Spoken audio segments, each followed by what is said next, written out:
Le Fonds de solidarité FTQ est fier de présenter Les Dérangeants. Que vous souhaitiez devenir les premiers, les meilleurs ou les plus grands sur le marché, on prête main forte à des entreprises aux quatre coins du Québec. Au fond, on fait plus qu'investir. On s'investit dans vos projets. Visitez lefondsftq.com/entreprise. Bonjour à tous, bienvenue à ce nouvel épisode des Dérangeants. Étienne Crevier à l'animation qui vous remercie encore une fois d'être présent. Les Dérangeants, c'est quoi? Vous nous connaissez après 7 saisons, ma foi. C'est le podcast de la nouvelle génération des entrepreneurs au Québec, fièrement présenté par le Fonds de solidarité FTQ et propulsé par Astérix de Québécois. On remercie nos commanditaires à chaque semaine qui nous permettent de créer ce contenu magnifique. Ma foi, des Blue HF Légal, Kera Capital Partners, Hello Darwin, le réseau des CCTT et QGDA du Cégep de Saint-Jérôme, le quartier général de l'Audace. À chaque semaine, on a différents dérangeants, que ce soit des Marie-Josée Richer, Elisabeth Abatiello, Dominique Gagnon, Farnel Florent. Et cette semaine, j'ai décidé de retenir avec moi le chevalier des médias québécois, le nul autre que le Philippe Lamarre. Salut Étienne. Comment ça va? T'aimes pas ça, le chevalier des médias? Ben écoute, j'aime ça. C'est mieux que Tycoon. C'est vrai, ton empire médiatique, Ouais. ma foi. Cette semaine, on a reçu un entrepreneur méconnu, mais ô combien, en fait, différent et inspirant, Maxime Boyer de Globocam. Ouais. Qu'est-ce que tu as retenu de l'entrevue? Ben écoute, c'est sûr qu'à la base, c'est un repreneur. Donc, c'est un entrepreneur de seconde génération qui a décidé d'aller voir un peu ailleurs avant de proposer justement à son père d'acheter une business. Puis son père, il a dit, ben pourquoi tu n'achètes pas celle de la famille? Fait que moi, c'est juste ça, l'espèce de côté... justement, d'explorer ailleurs, mais finalement revenir dans ton patelin puis racheter la business de ton père, ça prend quand même du courage parce que c'est sûr qu'il y a tout le temps l'aspect que tu t'embarques dans des chaussures qui ne sont pas les tiennes. Fait qu'à un moment donné, il faut que tu les formes à ton pied. Ouais, puis c'était un peu Puis- ça aussi dans le temps. Tu sais, le boulanger, le fils boulanger devenait boulanger, puis ainsi de suite. Mais moi, j'ai eu un père Forgeron. entrepreneur. Tu sais, j'ai pas voulu reprendre la business de mon père parce que c'était dans un secteur qui ne m'intéressait pas. Mais tu sais, quand Maxime parlait, il racontait justement, tu sais, mon père faisait les choses différemment. Il n'avait pas le même rapport humain avec ses employés que moi. Fait que j'ai reconnu beaucoup de choses. Puis c'est sûr que lui, il arrivait avec le désir de rendre ça numérique. Le père qui a un peu peur parce qu'il trouve que tu vas trop vite. Tu sais, en tout cas, si j'avais repris la business à mon père, je sais que j'aurais eu sûrement les mêmes chicanes que Maxime a eu avec son père. La pomme Ou n'est les pas mêmes tombée conflits. très loin de l'arbre. Ouais. Mais écoute, puis moi, je retiens énormément en effet que le reprenariat, c'est vraiment pas juste des histoires belles. Il disait plus que 50%, ça finit mal. Fait que c'est très riche, beaucoup d'anecdotes, mais un épisode aussi très personnel, transparent. Ouais. Fait que ça va être extrêmement intéressant. Ouais. On écoute ça à l'instant. Le podcast de la nouvelle génération d'entrepreneurs au Québec. Les Dérangeants. Aujourd'hui, on reçoit un entrepreneur qui a des couilles d'acier, qui a repris l'héritage familial, un empire en fait de transport de plus de 500 millions de dollars de revenus annuellement. Et dans le processus, il a mis toute sa famille dehors de l'entreprise. Le reprenariat, c'est pas juste des success stories avec du papier glacé, c'est aussi de la sueur, c'est du sang. C'est vraiment de la dirt, comme on peut dire. Il faut le savoir dans quoi qu'on s'embarque. On est très heureux de le recevoir, en fait. Maxime Boyer de Globocam, bonjour. Bonjour, Merci beaucoup de te joindre et de te prêter au jeu des dérangeants aujourd'hui. ça fait plaisir, merci de m'accueillir. Quelle intro? Écoute, mais en fait, pour nos auditeurs, Maxime a été extrêmement généreux puis a accepté de parler de c'est quoi la vraie histoire derrière, en fait, du reprenariat. Parce que quand on se parlait, en fait, en pré-entrevue, tu as soulevé un point très intéressant. Tu as un parcours de financier. Tu es un CPA de formation. Tu as travaillé chez Deloitte, chez Banque Nationale. Tu en as vu d'autres. Et tu as vu dans ce parcours-là que 50% des transferts d'entreprise, en fait, c'est de la marde et ça tombe aux poubelles. En fait, comment tu as vu ça? Comment tu en es arrivé à cette conclusion-là? C'est une statistique qui est connue dans le marché que 50% ça ne marche pas? Oui, je pense que c'est assez connu. J'ai quand même vécu à peu près 250 transferts d'entreprise moi-même étant consultant pour différents cas de transferts au Québec. La plupart, comme vous le savez, avec le tissu économique, c'est à peu près 2 tiers sont familiales. Fait que forcément, j'en ai vu passer. Puis la réalité, c'est que c'est pas nécessairement beau. Ultimement, le résultat, 3, 4, 5 ans après, c'est bon. Ils ont fait un bon transfert. Mais dans le processus, le côté émotionnel dans la famille ressort parce que là, il y a une question d'argent, il y a une question des fois de pouvoir, puis peut-être de préférer un enfant plus qu'un autre. Fait que c'est jamais aussi beau qu'on le voit des fois par après sans qu'on ait les détails de comment que ça se passe réellement dans la famille. Ben moi, ce que j'aime de ton histoire, en fait, c'est que ton père a fondé Globocam. En quelle année? Ça fait... 1994. Ça va 94. C'est la 31e année cette année. Fait que plus de 30 ans. Tu as grandi, en fait, en voyant ton père entrepreneur, bûcher dur. Tu es allé faire tes cours à l'université, puis tu n'es pas allé travailler dans l'entreprise. Tu as dit, non, regarde, ça, c'est l'entreprise de papa. Moi, je vais aller chez Deloitte, chez Banque Nationale. C'est même ton père qui t'avait dit qu'il voulait pas que tu travailles dans le business, il voulait que tu ailles faire tes classes ailleurs. Hein? Oui, tu as tout à fait raison. C'était un des conseils que je continue de mentionner à plusieurs entreprises familiales ou des cédants. C'est que mes frères et moi, la règle, c'était aller faire 10 ans à l'extérieur de l'entreprise, question de bâtir votre confiance ou une expertise. Puis si jamais vous êtes intéressé, ça aurait pu faire 8 ans ou 13 ans ou 15 ans. Moi, ça a fait 13 ans. Là, on pouvait peut-être venir leur voir dans la mesure que dans nos chemins de vie, on était rendu là. Fait que pour moi, ça a été 13 ans. Puis je venais avec le background que tu as mentionné, plus financier, fusion-acquisition, côté banquier, puis comptable agréé. Puis là, j'étais mûr pour Mais cogner à la quand tu porte. dis que tu étais mûr, est-ce que ça te travaillait dans le fond de ta tête de dire un jour je vais retourner, puis un jour je vais aller voir Globocam pour dire là je suis prêt, ou est-ce que c'est tu as vu tellement de deals que tu as dit ben là je suis tanné de faire des deals pour les autres, là je veux mon propre deal à moi? C'est un peu les deux parce que j'étais un dérangeant dans les business que j'étais. Parce que les employeurs... On aime ça, les dérangeants. Oui, c'est ça. T'es dans la famille. T'es dans la famille. Puis t'es un fan du podcast depuis Ouais, 2 tout ans, à donc fait. on t'aime déjà, mais... Fait que j'étais un peu divergent, puis ce qui fait, c'est que je me faisais congédier de mes jobs à un certain temps parce que je me pognais avec le boss. Ah oui, join Fait the club. Fait qu'il y avait peut-être une fibre entrepreneuriale ou du statu quo ou du red tape, que non, on est politique ici, qui ne marchait pas avec moi.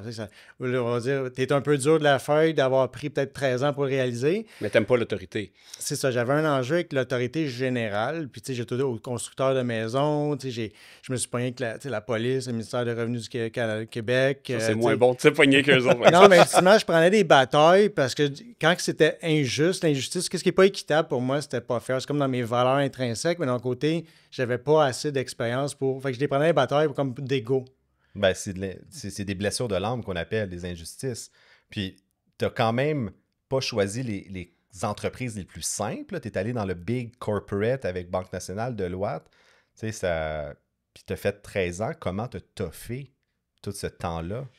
Fait que, tu sais, j'ai fait 2 ans dans le premier cabinet comptable, puis après ça, 6 ans chez Deloitte. Puis qu'est-ce que tu fais? Tu dynamises ta carrière. J'ai demandé d'être transféré en Toronto. OK. Comme ça. Puis il y avait de la progression. Tu passes d'analyste à directeur principal. Puis après ça, tu dis, je peux travailler en telle équipe, en vérification diligente ou d'autres. Fait que là, tu dynamises comme ça, tu n'es jamais dans le même statu quo. Comme même, tu arrives que, c'est quoi le next step? C'est souvent d'être associé ou partner. Puis là, c'est une game. Puis là, il faut que tu regardes, y a-tu quelqu'un avant de toi? Puis là, il y a juste un spot de libre. Tu vas attendre combien de temps? Fait que là, c'est ça que je rongeais mon frein. T'es comme pas maître de ta destinée. Un peu. Puis, tu sais, fait que ce que j'ai fait après, là, j'ai changé de carrière. J'étais allé banquier. Fait que là, j'avais comme, OK, on va faire d'autres choses. Puis c'est à cause que je me suis fait un peu mis de côté. Là, il a fallu que je trouve une autre carrière. Puis ça a super bien donné. Puis là, j'avais trop de temps libre à la Banque Nationale. J'aime pas ça dire ça. Tu peux le dire après. Puis ça allait super bien. J'étais sur la Rive-Sud à côté de chez nous. Fait que j'ai commencé un autre business de travailleur autonome en même temps que j'étais full-time à la Banque Nationale pour meubler mon temps. Puis j'ai commencé à faire des triathlons, des Ironman parce que j'avais besoin encore de dépenser mon énergie. Fait que, il y avait quelque chose qui me manquait. Puis ça, c'était... je finançais des deals, je regardais les entrepreneurs, je disais, ils sont pas vraiment plus intelligents que moi, mais ils ont du guts. Tu sais, ils s'entourent de bonnes personnes, ils ont du guts, puis je dis, hey, moi, je suis rendu à faire ça. Fait que quand, dans la dernière ligne de la banque, j'ai vu une cible, puis j'ai dit, moi, je vais bider dessus. Mais tu sais, t'as pas d'équité, j'avais 35 ans, la famille, fait que là, l'argent va sur la famille, tu sais, bâtir le nest, le nid. Fait que j'étais allé voir mon père, puis c'est là que ça a amené... À la discussion. Comment ça, t'es pas intéressant à ma business? Ben, je dis, comment ça, t'es pas intéressant à m'avoir? Tu me l'as jamais demandé.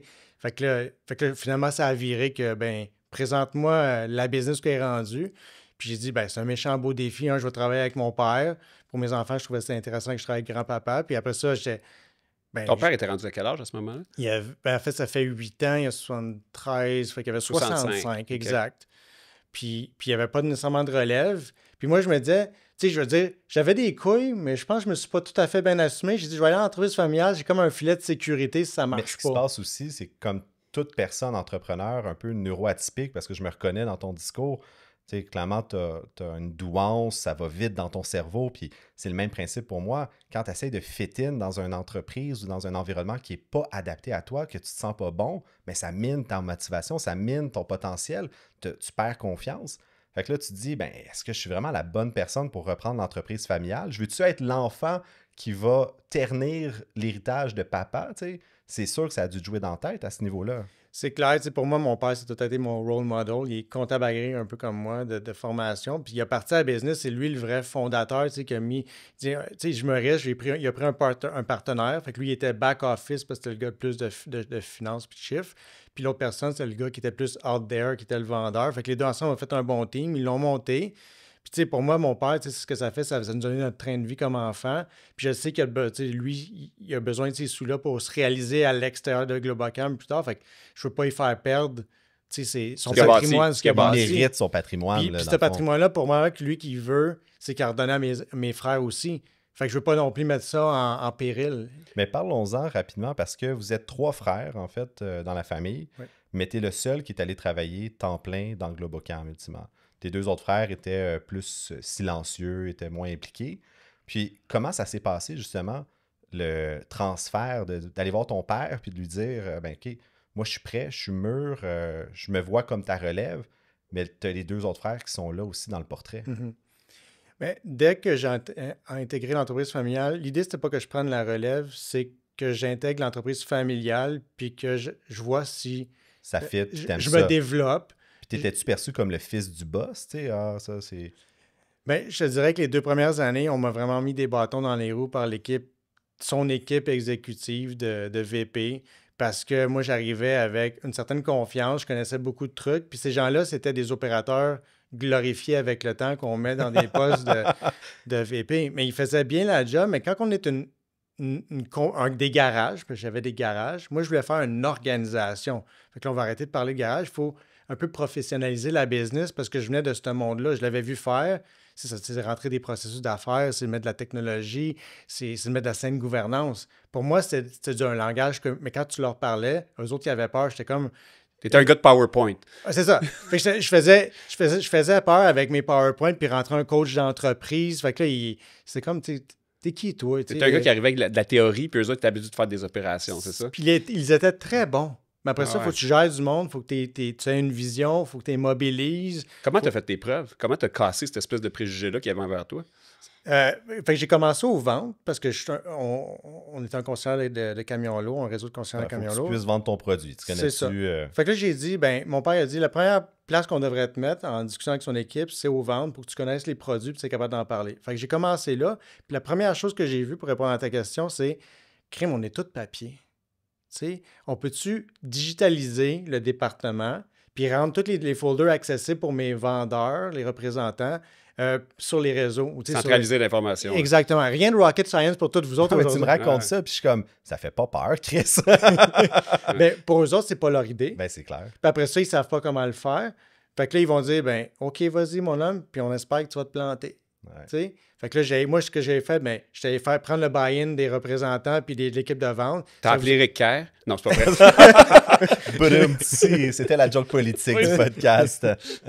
C'est une joke, excuse-moi. Fait que j'ai fait un premier gain de même parce que les gens ont vu que ça sauvait du temps. C'est beaucoup plus simple, puis on perdait pas les documents, puis c'était accessible de remote. Puis là. Fait que ça, c'est une première victoire. Puis à chaque année, il est arrivé quelque chose, puis là, c'est comme que Winston Churchill dit tout le temps, là, je fais la même... c'est qu'il est arrivé un événement. Soit c'est la COVID, une cyberattaque, une pandémie. Il est arrivé quelque chose. Puis là, moi, je prenais le poste de quelqu'un ou je prenais le mandat de « OK, on est capable de passer au travers de ça. Je vais appeler des consultants, je vais le faire moi-même. » Parce que tu as décidé d'exercer ton leadership dans les moments clés. Genre, tu as vu une tempête, tu t'es dit « je me lève parce que moi, je vais m'occuper de la situation. » Je ne sais pas si c'est conscient ou c'est la fibre entrepreneur qui fait comme faut que tu agisses, le temps est crucial, puis en dedans de toi... Je pense honnêtement que c'est n'importe quel entrepreneur, c'est que tu n'as pas... Tu sais, c'est pas un titre, ta job, c'est faut que ça soit fait. Puis quand tu vois que personne ne le fait, ben moi, Mais ton ça père, il te bouillonne regardait aller, dedans, dans le sens que quand ces événements-là, ces tempêtes-là sont arrivées, ton père était là. Puis Exact. il te laissait faire, dans le sens que si tu prenais le lead, ton père te laissait aller. Il voulait voir de quel bois tu te chauffais. Fait que mon père a tout le temps été président jusqu'à il y a 2 ans quand j'ai été nommé président. Fait que ces premières années-là, il l'était, mais il avait décidé de se retirer pour que les équipes s'organisent sans lui pour qu'il soit autonome. Ouais. Fait que j'avais un directeur général à Québec puis un à Montréal, puis moi, j'étais dans l'équipe, mettons, de Montréal. Fait que ce qu'il faisait, ce que j'avais décidé de faire, c'est moi, je vais faire comme un consultant, je vais venir donner des rapports aux 3 mois sur ce que je vois, parce que j'étais un peu privilégié d'avoir des yeux dans la gang sans toi tu le sois, puis je vais te dire, je vais te proposer des trucs. Comme si j'étais un consultant qui recommandait un plan d'action pour améliorer un processus, une efficacité, une rentabilité, quelque chose. Puis il disait, c'est une bonne idée. Fait que tu sais comment faire, il se dit, ben, moi, je peux pas intervenir. Fait qu'il faut que tu influences puis que tu sois capable Convaincre d'arriver. ta gang. Exact. Puis on va parler de convaincre ta gang parce qu'en fait, tu sais, du processus du fils du boss au boss de la business, je pense que c'est vraiment le core de comment t'en es arrivé là. Puis avant, juste de creuser comment te payer pour racheter la business, on va écouter une capsule de notre partenaire du Fonds de solidarité FTQ où est-ce qu'on parle justement du financement du reprenariat. Ça va mettre la table sur le sujet ensemble pour la suite. On écoute ça à l'instant. La question que je me pose le plus par rapport au financement, par où commencer? En fait, c'est qui qu'on aborde pour ce genre de questions-là? Quand? Comment? C'est quoi les véhicules de financement possibles? C'est quoi les conditions pour ces financements-là? Puis finalement, c'est les impacts aussi des financements qu'on va avoir accès pour reprendre l'entreprise. Comment structurer, en fait, les différentes formes de capital qui sont accessibles à l'entreprise? Bonjour Philippe, bonjour Frédéric. Bonjour. Donc, on a les futurs repreneurs étudiants à l'EEB qui ont une panoplie de questions concernant le financement. Par où est-ce qu'on commence pour avoir du financement pour reprendre une entreprise? Mais quand on parle d'une démarche structurée, il y a des incontournables, des intervenants de marché, on parle des banques, on parle des firmes comptables. Si on veut trouver la bonne opportunité, il faut être un peu dans le trafic. Puis je dirais que le réseau des fonds régionaux aux 4 coins du Québec, on travaille avec les humains, on connaît le promoteur sous un angle vraiment, sous un prisme de l'humain, le gestionnaire. Fait qu'on est vraiment en bonne posture pour apparier les bons individus pour les bonnes opportunités. Puis les collègues à Montréal là, qui ont des équipes sectorielles peuvent couvrir de 5 millions jusqu'à 100 millions. Là. Fait qu'on a vraiment un spectre étendu pour tous les types de transactions. Là. Fait qu'il ne faut pas hésiter à nous mettre à contribution. Là. On est souvent aux premières loges pour faire du maillage entre les opportunités. Puis moi, je peux témoigner, tu ne refuses jamais quand j'ai une référence, quelqu'un qui me parle, quelqu'un de la région de Québec. Tu es toujours le premier à dire je veux y parler, que ce soit quelqu'un qui veut vendre ou quelqu'un qui désire acheter. Absolument. Tu es toujours prêt à être là. C'est important parce qu'ils ont la volonté, ils ont le courage d'être en affaires. C'est pas facile. On voit un peu ce qui se passe sur la scène internationale. Ça a des implications dans nos entreprises. Fait que les gens qui ont la volonté de racheter une entreprise ou d'en opérer une, on perd jamais notre temps à les rencontrer. Puis on gagne toujours, là, même si des fois la transaction ne se matérialise pas la première fois, mais c'est un gage d'implication qui est payant sur le long terme, là, de bâtir nos relations en amont. Mais il faut comprendre qu'au Fonds de solidarité, ça fait partie de notre ADN. On fait ça depuis toujours. Préserver les sièges sociaux, garder les emplois au Québec, c'est une de nos priorités. Et c'est pas pour rien qu'on dit souvent qu'on fait du capital patient. C'est qu'on est là pour aider puis s'assurer que les transactions se font à tous les niveaux. Comment vous les accompagnez dans la démarche? Quelles sont les étapes pour obtenir du financement? Quand on est vraiment à l'étape de structurer une transaction, il y a une première entente qui est faite d'intention entre l'acheteur et le vendeur. On est sollicité pour faire du financement. Fait que, comme Philippe le disait, on rencontre les gens. On ne finance pas seulement un bilan des états financiers. Fait qu'il faut voir un peu c'est quoi le plan qui, à ce moment-là, est encore très général. Quand on émet nos propositions de financement, bien, il y a une étape qui est importante pour le repreneur, c'est de faire une vérification diligente. Des fois, il y en a qui trouvent un peu le terme rébarbatif. Par contre, c'est la bonne façon de bien s'accaparer notre opportunité de connaître l'entreprise sous tous ses facettes. Au niveau des ressources humaines, on achète une entreprise. L'actif le plus important d'une entreprise, c'est son capital humain. Donc, c'est important de voir un peu comment ça se présente dans cette entreprise-là. Puis la vérification diligente va permettre de minimiser les surprises. Puis nous, bien, étant donné qu'on est partie prenante de la transaction, on accompagne le repreneur, puis on est aux premières loges pour aussi voir, il y en a toujours, l'entreprise parfaite n'existe pas. Fait que c'est un peu de mitiger. Oui, il y a un certain enjeu. Par contre, c'est peut-être une piste d'amélioration pour la suite, puis une piste pour créer de la valeur aussi. Parce qu'on le voit, suite à une transaction de relève, la plupart de nos entreprises pour lesquelles on est interpellé vont connaître une amélioration assez notable de leur performance. Il y a un vent de renouveau, des nouvelles idées. Fait que c'est quand même un contexte assez propice pour bonifier nos entreprises. Et dans quoi on s'embarque exactement pour accéder au financement? Qu'est-ce que ça coûte? Mais si on regarde à haut niveau, il y a des incontournables dans un montage financier. On parle de la mise de fonds, on en a parlé, il faut se commettre. Dans un autre spectre, il va y avoir un solde de prix de vente, fait que le vendeur va être partie prenante dans la transaction, il va laisser un certain montant. Il va y avoir le financement aussi traditionnel qui, eux, vont s'attarder plus sur la qualité des garanties en place, les équipements, la bâtisse. Puis nous, on vient s'insérer là-dedans. Puis je dirais même, pour prendre une image, on fait office de ciment au travers de tout ça. Parce que par la flexibilité des interventions, ça va donner une confiance additionnelle pour le repreneur, le cédant, puis aussi pour la banque. Et dernière question, au niveau du financement, comment structurer les différentes formes de capital accessibles à l'entreprise, donc en termes de structure? Quand on s'attarde plus à l'aspect du capital, inévitablement, on va parler de la mise de fonds, mais il y a des outils financiers qui s'apparentent à du capital. On a parlé tantôt du solde de prix de vente. Dépendamment de ses caractéristiques, ça peut s'apparenter à du capital. En relève familiale, on le voit fréquemment, là, les parents vont essayer de faciliter la reprise. Fait que bien que ce soit un passif, au bilan, ça peut s'apparenter à du capital. Par contre, je dirais, des pierres d'assises d'un montage, là, c'est notre contribution. On est reconnu comme du capital par les institutions financières, étant donné les caractéristiques de nos propositions. On n'a pas de garantie, on n'a pas de cautionnement personnel, puis on a des modalités de remboursement hyper flexibles. Notre meilleure garantie, c'est l'humain qui est derrière la reprise. On revient souvent là-dessus parce que les gens, des fois, vont avoir l'image que les financiers ne s'intéressent qu'aux chiffres, alors que je dirais la game, elle joue beaucoup plus sur qui drive le show, c'est l'humain, puis c'est l'équipe aussi qui entoure nos dirigeants. Fait qu'on s'attarde beaucoup à ces facettes-là. Au-delà d'investir dans une entreprise, on investit dans une équipe de direction, on investit dans des entrepreneurs. Merci, c'est tellement bien dit. Merci Frédéric, merci Philippe. À bientôt.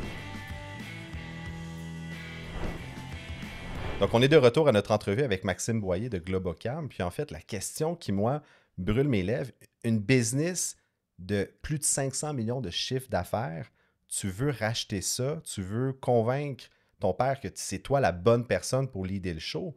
Comment, par quel bout tu prends ça de monter ton business case? Parce que tu es un gars de PowerPoint, tu es un gars de stratégie, de plan d'affaires, mais ça a été quand le moment que tu as dit « Ouais, je pense que je serais capable ». Mais il faut que ça se prête à ça, puis c'est arrivé naturellement dans la mesure que tu bâtis tranquillement l'équipe, tu prends du leadership jusqu'à temps que tu viennes directeur. T'influences, comme tu disais. Exactement. Puis là, tu changes de poste. J'ai été CFO, développement organisationnel, RH. Parce que de consultant, comme tu nous disais avant notre capsule, t'influences ton monde, mais tu avais un directeur général à Québec, un à Montréal. Ouais.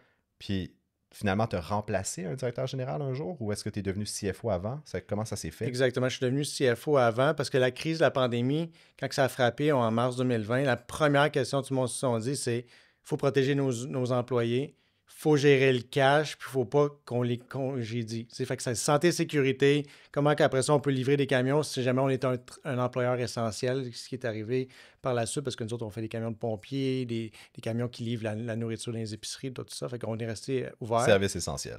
Fait que, exactement, service essentiel. Fait que dans cette crise-là, il y avait une gestion de cash flow à faire ou de la trésorerie. Puis notre CFO était figé comme un cerf sur l'autoroute.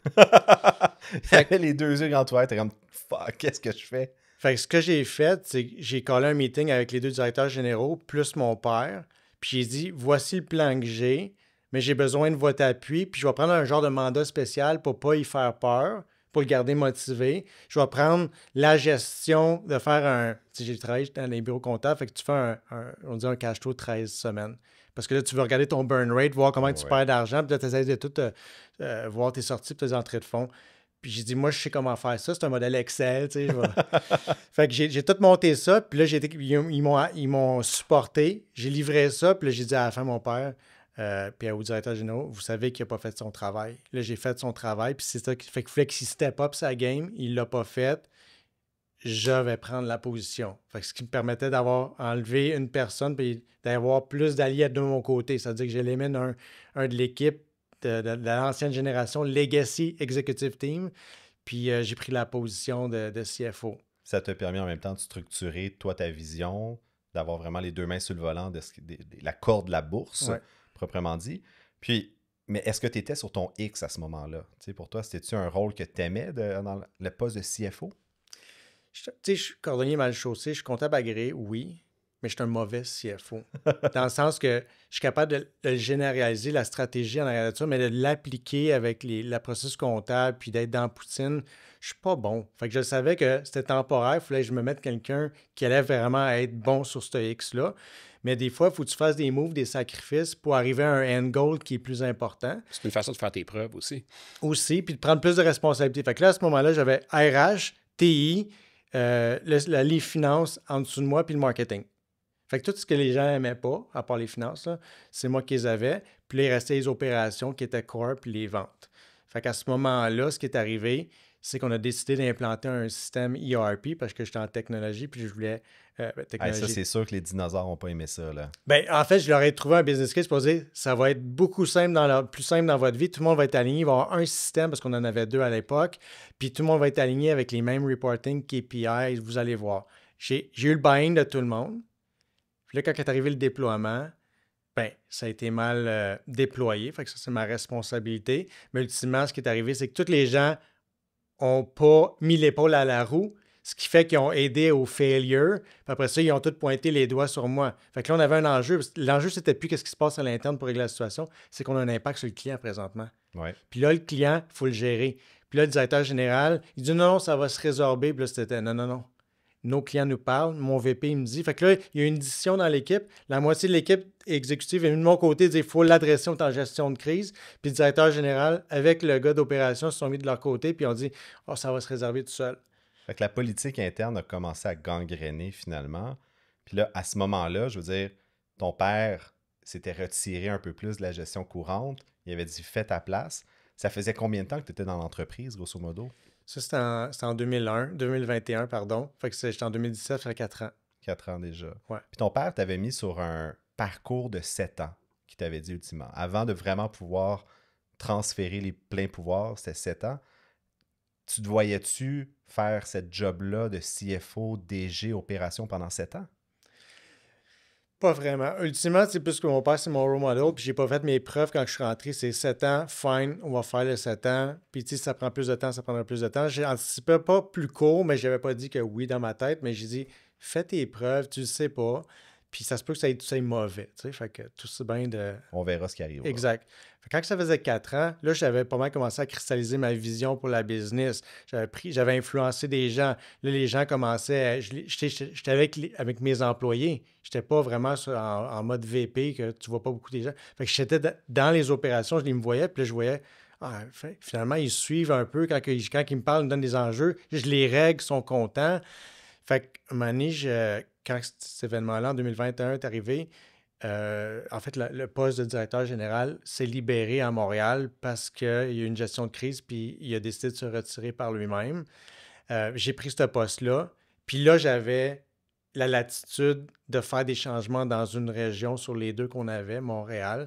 Puis là, j'ai pu commencer à vraiment accélérer les choses, être pro-employé, pro-client, mettre des systèmes, engager des gens qui aimaient mes humains, puis qui allaient mettre des processus de ressources humaines, qui allaient démontrer que c'était important, c'était notre cœur de notre business, puis de leur parler pas comme la dictature ou la direction, parce que mon ancien directeur général, il dirigeait, c'était comme un roi soleil, là, tu sais. Il est tout seul, puis là, il faut que ça monte. Fait que c'est sûr que ça commence à faire un clash dans l'organisation, tu sais. À un moment donné, quand t'en as un qui est plus... T'as la région de Montréal qui est inclusive, humaine, le leadership est bon, puis là, t'as les gens de Québec qui sont comme « Hey, nous autres, on se fait dire, on a encore un punch-in, puis il faut quand même mettre 2 piastres pour notre café. » Ça a dû créer un clash dans l'entreprise. Fait que ce qui est intéressant dans ce que tu mentionnes, c'est qu'en fin 2016, on a acheté Québec. Fait qu'il y a eu un nouveau leadership. On a dû mettre un leadership en place. Puis cette personne-là était déjà dans ce mindset de ma culture pro-humain. On va voir les clients, on est proche de nos gens, on veut collaborer Montréal-Québec. Fait qu'il était vraiment il était un allié pour moi. Fait que c'était vraiment de Montréal. Il voulait qu'on change un peu la culture qui avait été bâtie. Il y avait des belles choses en place, mais il fallait la bonifier, cette culture-là. Ben écoute, c'est un business case, en fait, de HEC qu'on pourrait faire sur ce qui est cette transformation organisationnelle-là. Mais tu arrivais avec une culture, justement, de changement, de croissance. Puis là, je reviens à ma question pour faire du pouce avec notre capsule du fond. Comment tu finances une croissance, justement, quand tu es DG, mais tu n'es pas propriétaire, c'est pas toi le président, par quel bout tu le prends? Ben, je dirais que mon père m'a tout le temps, il a tout le temps respecté, eu confiance en moi. Il me disait pas nécessairement, mais il me laissait Il y avait faire. un respect. Exactement. Jusqu'à temps que, à un moment donné, ça devienne un petit peu plus crunchy. Mais ultimement, quand on a fait la première grosse acquisition qui est Québec, moi, j'entrais dans la business, fait que j'étais du côté plus, je regardais le financement, la valorisation de la compagnie. Puis les équipes qui étaient là, qui avaient beaucoup plus d'expérience, Montréal a aidé Québec, puis ça a commencé de même. Après ça, on n'a pas fait d'acquisition jusqu'à temps que je dise, je suis plus légitime. Le plan de croissance, ça passe par une consolidation du marché pour mieux servir les clients. C'est sûr que ce qui arrive, puis ce qu'on voit comme n'importe qui, quand tu es un entrepreneur qui a passé sa vie à bâtir ton entreprise pendant 30 ans, c'est pas dans le dernier mile de ta carrière que tu as envie de t'endetter au maximum, prendre du risque, puis d'avoir un plan de croissance. Fait un entrepreneur qui arrive à 65, 70 ans, c'est pas ceux habituellement qui ont les plans d'affaires les plus risqués et les plus ambitieux.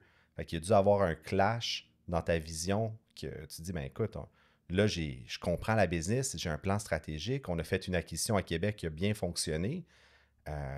C'est un changement de culture qui a dû s'opérer. Là, je vois. À quel point il fallait que tu vendes à ton père tes idées puis ta vision?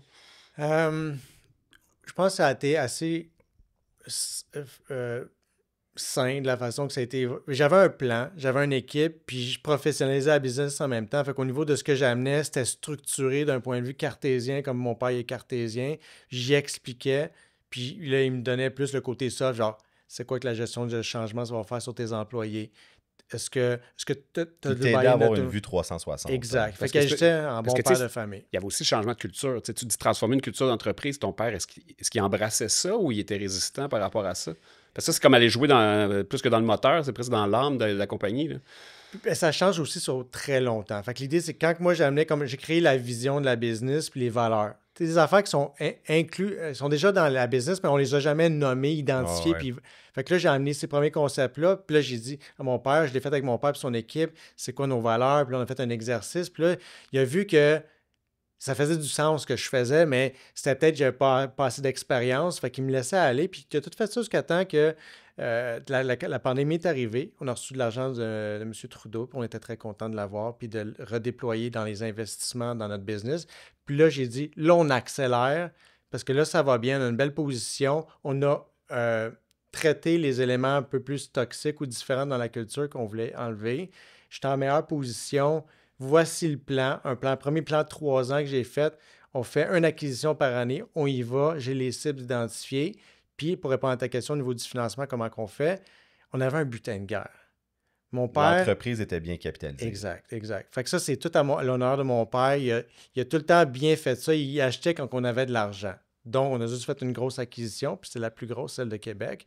Mais c'est parce qu'il y avait l'argent, puis il n'aimait pas sur la dette. On en a mis un peu parce qu'il y avait des bâtiments, fait qu'on en a mis. Mais mon père était, si on n'a pas l'argent, on ne fait pas l'acquisition. Alors que moi, c'est, on prend de la dette, c'est plus cheap, puis on est capable de la faire parce qu'on a un EBITDA, puis une business, ça se finance avec l'EBITDA. Fait que let's go, on y va. Puis ça va créer plus d'opportunités. Fait que j'ai commencé à tranquillement prendre dans le butin de guerre le minimum que je pouvais pour mettre plus de dettes possible. Puis après ça, augmenter la rentabilité tranquillement. Fait que là, je n'ai fait 1, 2, 3, 4. Là, ça a commencé à grincer des bancs parce que mon père était sur le conseil d'administration puis c'est son argent. Puis là, j'ai dit, OK, là, on commence, il va falloir avoir une autre discussion. Fait qu'on a eu une autre discussion sur, ben là... What's the next step? Là? Moi, j'ai mon plan, ça fonctionne, j'ai fait mes preuves. Puis là, il commence à avoir à l'interne, les blocages, c'est pas le marché qui te le donne. Là. Le marché dit comme, mon plan d'affaires fonctionne. Mais là, ton père commençait à te mettre des bâtons dans les roues, si je comprends. Là. Il était en mode défensif, puis moi, j'étais en mode attaque. C'est sûr que c'est de la peur, probablement, qui voulait s'assurer qu'on ne se plante pas. Là. Moi, comment je lis, puis c'est une discussion un peu plus difficile à avoir avec ton père, c'est je veux protéger le patrimoine pour la famille puis tes frères. J'aime ce que tu fais. Je voudrais que tu respectes la façon que j'ai monté la business. Fait qu'il y a give and take. D'un côté, tu sais, là, je suis fougueux, je veux aller de l'avant, puis je viens de bâtir une équipe avec des stallions dedans, tu sais, des Mustangs, puis go, on y va. Puis là, je suis obligé de dire, on va ralentir. Fait que je me disais, oh, là, j'ai quelque chose que je vais perdre. Je les ai mobilisés avec ma vision, mais j'ai plus les reins sur la bourse parce que l'actionnaire majoritaire souhaite qu'on protège le patrimoine pour y aller un petit peu différemment. Fait que là, j'ai eu une grosse discussion avec moi-même, puis j'avais commencé à remplacer les membres du conseil d'administration, puis les gens influençaient mon père. J'avais mis des gens pour assez influencer mon père que Maxime, il est capable de le faire, il a une tête, il vient nous voir, fait qu'il fait les affaires correctement. Mais tu sais, mon père, il avait son silent partner avec lui, un actionnaire silencieux, puis les deux avaient un certain âge vis-à-vis moi. Fait qu'il était plus dans le 65, 70, puis 75, 80. Fait qu'au niveau de parler d'intelligence artificielle, prendre la dette, là... C'est sûr que tu perdais, là. Ça devait être un... Il y a toujours l'image, moi je me rappelais au Sénat américain là, qui interviewait Mark Zuckerberg. Là. Tu vois qu'ils ne savent pas de quoi il parle quand il pose des questions. Mais tu te pognais-tu avec ton là. père où vous aviez des discussions saines et calmes ou ça se rendait jusqu'où émotionnellement, ces conversations-là? Je me suis jamais pogné avec mon père. Mon père, c'est un homme très serein, calme. Il réfléchit. J'y donne avec ma fougue. Puis là, il l'encaisse. Puis il dit, je vais te revenir. T'sais, fait que ça, je trouvais ça apaisant pour moi qui arrivait, je veux pas un non de suite ou un oui mais non ou non mais oui. Fait qu'il était d'accord jusqu'à temps que là, je parle de mes frères, puis là, que j'ai besoin de faire plus un gros plan, puis là, il contribue pas. Fait que là, il aimait moins ça. Fait que là, ce que j'ai dit... Que tu veuilles racheter tes frères dans la foulée. Que dans la foulée aussi, puis dire, regarde, je comprends que tu avais ton processus que tu voulais que je fasse pour être président. D'ailleurs, je l'ai court-circuité d'une année. C'est la COVID, c'est la faute de la COVID. Un peu, mais aussi c'est parce que je voyais qu'il fallait que je protège mon équipe, puis je voulais pas trop ralentir. Fait que j'ai préparé un plan en conséquence, puis j'avais présenté au conseil d'administration, puis j'ai été président une année plus bonheur que lui souhaitait. Donc, côté, quand j'étais président, 6 mois après, j'ai vu que c'est pas bon d'être président si t'as pas les mains sur la bourse ou l'actionnariat. Fait que là, j'ai dit, on revient à la même situation. Je suis président, mais en fait, j'ai pas la pleine latitude d'exécuter le plan. Fait que là, j'ai commencé à parler, là, j'aimerais ça commencer à racheter le minoritaire qui était son associé. Puis il a dit, il n'y a pas de problème, on a de l'argent dans l'encaisse. Là, dans la tête, je faisais, ben on va pas prendre notre butin de guerre pour ça. C'est pas un bon rendement de faire ça comme ça. Puis il a dit, ben c'est ça, parce que je veux plus de dette dans le business. Puis là, j'avais comme 6 acquisitions dans le pipeline, dont une qui était live. Puis j'ai dit, hey, comment que je fais pour gérer ça? Fait que là, je t'avais présenté un plan. Tu mets des métriques qui n'ont pas d'adéquation. Toi, tu as une mathématique à livrer, tu es président, ou du moins, c'est toi qui es au bat, c'est ta réputation, mais là, tu as des paramètres qui font plus de sens. Puis tu parlais d'injustice tantôt, ça devait bouillonner foncièrement à l'intérieur. Là. C'est sûr que j'étais plus sûr. Déjà, j'étais directeur général jusqu'à temps que je devienne président. Je n'étais pas très, très bon comme directeur général, fait que j'étais content d'être président. Après ça, comme je vous ai dit, il manquait un peu le côté financier pour exécuter le plan. Fait qu'il y avait l'histoire j'avais un groupement des chefs d'entreprise, donc j'allais comme sortir mon méchant avec ces gens-là pour voir ce que je vous dis, ça fait du sens? Comment que je devrais... Pouvez-vous m'aider? Tu sais, ultimement, il faut lever la main. C'est un sounding board. À un moment donné, tu es comme, je suis dans ma bulle, est-ce que je suis en train de partir sur une balloune? Ou... Y avait-tu des gens qui avaient déjà vécu des situations similaires avec qui tu as parlé? Il y avait des entreprises familiales, il y en a 2 toujours, mais il n'y en avait pas qui étaient rendus là. Il était souvent, soit qu'un des membres de ta famille avait décédé, qui avait précipité une décision qu'il y a un transfert.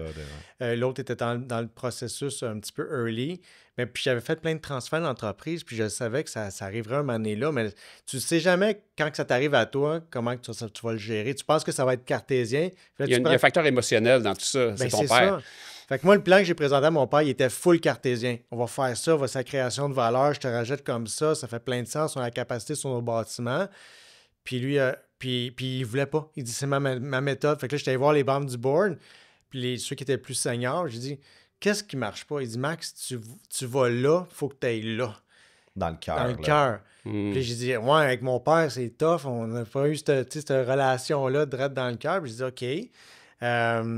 Je vais essayer. Tu sais, je vais essayer de le faire différemment. Puis là, il a vu mon ouverture, il s'est ouvert. Tu sais, lui, t'as ouvert un peu. Comment t'as fait? Comment tu y as pensé? Comment tu t'es préparé pour cette conversation-là avec lui? Bien, je savais qu'il fallait que je le fasse en personne. J'envoyais rien d'avance pour qu'il lit. Il fallait que je dise, bien là, on veut qu'on discute de l'organisation puis la pérennité de la business, puis comment que je vois ça. J'aimerais ça avoir ton point de vue sur toi, comment ça. Parce que j'ai vu ton plan. Ça commence présentement à être un enjeu pour ce que j'ai développé avec les années. Je voudrais pas avoir à sacrifier tout ça, puis même pour l'organisation. Il dit, on peut-tu arriver à un compromis? Puis là, il m'a dit, parfait, tu pourrais commencer par l'étape de mon minoritaire à partir de l'argent. J'ai dit, OK, mettons que je fais ça. C'est quoi le next step? Bien, après ça que tu auras fait ça, il faudrait peut-être aller chercher un partenaire financier, un genre de fonds ou caisse de dépôt, ou, n'importe lesquels qui sont au Québec. Puis je dis, OK, pas de problème, on pourra faire ça. Là, j'essaie de gagner du temps, mais aussi d'arriver avec une conclusion qui était gagnante pour l'organisation. Fait que finalement... C'était son idée. Finalement, tu exécutais ce que lui t'avait demandé. Exact. En faisant ça. Sauf que quand j'ai commencé à faire le plan, il m'a dit, mais tant que tu ne me rajettes pas, tu ne peux pas plus endetter la business. Fait que je dis, OK, fait que je me suis rendu à ton étape de racheter le partenaire minoritaire avec les sous de la business. J'ai plus de butin pour faire mes acquisitions. Tu ne veux pas que j'endette, puis tu es toujours en contrôle. Ben, j'ai gagné quoi? Fait que là, j'ai dit, mais si je vire ça de même, je fais ça, puis en même temps, je t'achète. Il dit, tu peux pas faire ça. T'es pas capable.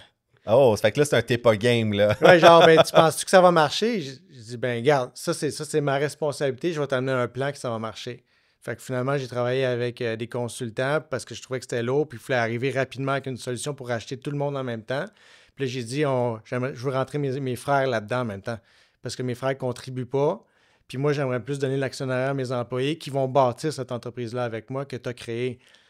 Fait qu'il se dit, ouais, ça va être tough, mais il hésitait sur mon plan dans le sens que je pense pas que tu es capable de le livrer. C'était quoi ton plan? Bien, mon plan, comme j'ai dit tantôt, on avait de la capacité sur nos bâtiments. On avait bâti un parking immobilier qui était libre de dette beaucoup, puis on avait un butin de guerre. Puisque le butin de guerre, il voulait que je l'utilise pour l'actionnaire minoritaire, ben, on l'a utilisé de même. Mais après ça, j'ai dit, toi, ta partie, elle est beaucoup plus dispendieuse. Je vais l'amortir sur les immobiliers qui se met sur souvent 20-25 ans. Puis ça va nous coûter moins cher, puis on va avoir la flexibilité de cash flow pour continuer nos acquisitions, même si on n'a plus de cash, parce qu'on a de la capacité d'endettement supplémentaire. Fait que là, j'ai présenté ça, il a dit, OK, ça marche. Mais là, voici mes autres conditions. J'ai dit, parfait, ça marche aussi. Mais là, mes frères, qu'est-ce qu'on fait avec ça? Dans le sens, c'est mes frères, ça se peut qu'on ne se parle plus, ça arrive souvent. C'est ça qui est arrivé finalement. Mais mon père, il les a convaincus de passer à go en même temps que mon père puis l'associé minoritaire. Ben, c'est de mettre, dans le fond, l'ego de côté pour qu'est-ce que l'entreprise a besoin. Puis, tu sais, un plan stratégique, tu peux être d'accord, pas d'accord, mais c'est rien de personnel au final. Puis, est-ce que tu penses que la relation familiale est rachetable après ça? Je le pense. Je pense que c'est une question de temps. T'sais, quand le fondement, on peut pas briser des relations juste sur une base d'argent. Peut-être que dans certaines situations familiales, c'est arrivé, puis je l'ai vu aussi. Moi, je pense qu'il faut laisser du temps. Éventuellement, ce patrimoine-là, mon père va leur donner à mes frères quand il va être prêt ou dans un héritage quelconque. C'est juste que mes frères pensent avoir des sous tout de suite en partant. Ben non, c'est ça. C'est une question de gestion d'attente. D'un côté, si moi, j'ai pas plus de sous parce que je réinvestis tout dans le business, parce que je le mérite pas, parce que c'est mon père, il faut qu'on paye notre père en premier, vous devriez comprendre ça. Fait qu'on a payé notre père en premier une partie, puis il a été très généreux de, comme vous le savez, dans beaucoup de transactions, on met une balance de prix de vente. Donc mon père m'a laissé une balance de prix de vente. Puis dans cette balance-là, il y a la partie de mes frères qui est là. Fait qu'ils l'auront quand que la business sera capable de le payer, puis que mon père aura été payé en premier. Maxime, tu es ultra transparent et généreux de tes réponses. Puis avant de continuer dans les questions dérangeantes, en fait, je veux te récompenser de cette transparence-là. Fait qu'on a préparé des questions dérangeantes, en fait, qui ont une valeur à 25, 50, 75 ou 100 $. Plus que c'est cher, plus que la question est crunchy. Fait que anytime dans l'entrevue, en fait, tu as juste à pointer une des enveloppes, puis on va te poser une question, puis ça ira à la fondation de ton choix, que tu pourras, dans le fond, faire la promotion. Par contre, si tu refuses de répondre à la question, c'est toi qui dois faire le don de ta poche. Fait que c'est du donnant-donnant. Fait que je t'inviterais, en fait, à savoir, est-ce que tu aimerais tester une question dérangeante à 25, 50, 75 ou 100? J'aime ça prendre des risques. À 100 $, je vais la prendre la question crunchy. On y va tout de suite à 100 $. Écoute, je vais la donner à Philippe. Je sais exactement laquelle que je veux poser. On en a... Tu me dis-tu le numéro? Ouais. On en a à peu près 75 différentes questions. Fait que anytime dans l'entrevue, quand tu veux. La question 51. Combien ça gagne un PDG d'une business de 500 millions de revenus annuellement? Comment que ça gagne? Es-tu payé flat fee ou tu es à performance? J'ai une portion, j'ai 30 en performance. OK. J'ai un salaire de base qui est 350 000 OK. puis j'ai 30 en bonus du salaire de base. OK. Et mon Dieu, ça, c'est une réponse qui Noir mérite sur un 100 $ pour la fondation de ton choix. Puis ça, quand tu as fait la transaction avec ton père, est-ce que ton salaire a fait partie des discussions ou il t'a laissé ça à ta discrétion? Ben, je vais peut-être vous surprendre, mais le salaire, pour moi, c'est pas vraiment important. Fait que C'est vrai que c'est surprenant parce que souvent, on s'attendrait, c'est comme un peu une métrique de succès, là, le salaire. Mais Pour les entrepreneurs, pas tant. Ben, c'est ça, je suis curieux de creuser. Fait que, tu sais, moi, ce que j'ai dit à mon père, c'est que je vais faire une évaluation externe sur comment que ça vaut un président de compagnie comme la mienne pour me benchmarker, pour pas être subjectif sur la décision. Ouais. Puis, fait que mon équipe RH est allée au marché ou voir, mettons, je sais pas qui font que ça. Puis, elle m'a revenu, Max, ça devrait être dans ce bracket-là avec 30 Je dis, ben moi, ça va être ça. Puis, tu sais, il y a eu une gradation avec les postes, mais pour moi, tu sais, c'est pas le 500 millions qui est important parce qu'il y a une partie là-dedans que je vends un produit qui vaut 300 000 ou 200 000 C'est la complexité de ton travail qui devrait être mesurée parce qu'on gère une anxiété, du stress, des décisions complexes. Puis, ultimement, il n'y a pas personne au-dessus de nous, ce qui fait que quand ça va pas bien, mais c'est tout à ma faute. Puis, c'est vrai. Tu es imputable, ce qu'on appelle du extreme ownership. Là. Ouais. C'est vrai. Fait que moi, ma rémunération, elle va être sur quand je vais vendre une portion ou je vais être rendu à avoir remboursé mon père. Là, moi, je vais être fier d'être commencé à bâtir mon propre équité. Ben, ce qui est intéressant que tu mentionnes, puis c'est vrai que souvent, on le voit un peu trop dans le chiffre d'affaires. Puis moi, j'avais eu un mentor à un moment donné qui m'avait dit, tu sais, l'immobilier, qui est probablement le secteur le plus basic, le plus simple, il dit l'immobilier, c'est ce qu'on appelle, c'est business light. C'est léger en termes de stratégie d'affaires. Il n'y a pas 8000 façons il n'y a pas de stratégie de développement d'affaires, il n'y a pas d'acquisition de talent possible. C'est fais pas faillite, puis ça marche. Fait qu'une business immobilière qui fait 1 milliard de chiffre d'affaires, probablement que le PDG ne se payera pas un salaire de plus que 150 200 000. C'est léger, il n'y a rien à faire. Alors que Globocam, ce que tu dis, c'est que ma stratégie d'entreprise, il y a une certaine complexité. Il faut la livrer. Puis si ça ne marche pas, ben c'est moi qui est imputable. C'est moi qui vais au battre. Comment tu dors la nuit avec justement une dette massive au-dessus de ta tête, une épée de Damoclès qui n'était pas là avant? Ben, je pense que c'est ton aversion au risque. Souvent, les entrepreneurs, tu sais, des fois, on peut parler à Elon Musk. Un moment donné, à minuit moins une, il l'explique bien pour Tesla, pour le sauver. Il n'y avait pas de plan, puis il a tout mis all-in. Bon, on sait aussi qu'il est neuroatypique parce qu'il est un peu autiste, là. Tu penses? Ce qui fait que moi, cette dette-là, moi, je trouve qu'elle est saine parce qu'une business qui a pas, on n'utilise pas de la dette, c'est pas bien à utiliser le capital que tu as. Ben, c'est que tu laisses le marché à tes compétiteurs au final parce que tu n'utilises pas tous tes outils. Mais aussi, mais ton équité, là, à toi, si on mettait notre argent, on voudrait 15-20 de rendement dessus. Sinon, on va la mettre à la bourse à 8, 9, à 7, 8 Exact. Fait que, mais la dette, elle me coûte 5-6 puis elle est déductible d'impôt. Fait que pour moi, c'est mettre de la dette dans ce qu'on appelle une structure optimale entre la dette et l'équité. Mais cette dette-là, je peux la leverager à du 15-20 de rendement, c'est ce que Globocam fait et plus. Ce qui fait que ça fait plein de sens pour moi. Après ça, si tes ratios bancaires ne marchent plus, c'est peut-être le temps de dire que... C'est pour ça qu'il y a des ratios bancaires, en fait. C'est pour te contrôler, puis après ça, tu as ton board, puis tu as ton CFO qui va dire, là, ça va faire le niaisage, c'est place-toi. On n'a pas les moyens de le faire. Fait que pour moi, cette dette-là, c'est une grosse société où ce qu'on est rendu présentement. Il y a de la dette saine. On est rendu là. Pour faire une acquisition, c'est normal que je prenne de la dette saine. Je laisse une partie au vendeur, qu'on appelle du vendor financing, c'est lui qui a une balance de prix-vente. Puis moi, je mets un peu d'équité. C'est tout le temps de protéger ton butin de guerre, qui est ton rendement qui est le plus important, de 15-20 versus utiliser de la dette qui coûte moins cher, puis avoir une Puis en plus, ce que ça te fait de la gouvernance indirectement. Ben Parce que tu as des ratios à respecter, puis tu as des covenants, des contraintes, des clauses restrictives. Mais là, il y a un watchdog. Ouais, ça t'empêche de partir sur de la réduction de compte à faire.